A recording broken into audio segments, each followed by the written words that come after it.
আল্লাহ আল্লাহ আপনি আমাদেরকে রক্ষা করেন আল্লাহ। এটা আমাদের লালপোল হাইওয়ে রোড, চট্টগ্রামের দিকে যে রোড গেছে ওই রোডে হাইওয়ে রোডে এই অবস্থা। হাইওয়ে রোডে বুক পরিমাণ পানি। আল্লাহ আপনি আমাদের ফ্যামিলিকে রক্ষা করেন আল্লাহ আপনি আমাদের ফ্যামিলিকে রক্ষা করেন। শহর সমস্ত রাস্তাঘাট সবগুলো ডুবা।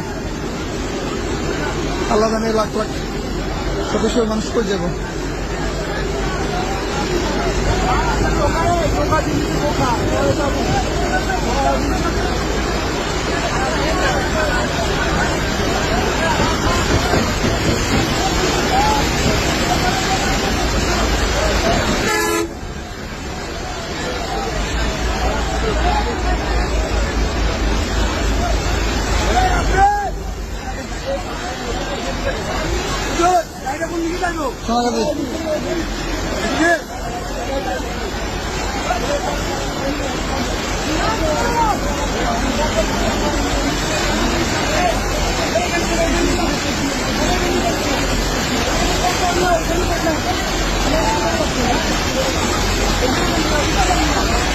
এই যে শত শত মানুষ, নারী পুরুষ বাচ্চা। আল্লাহ আল্লাহ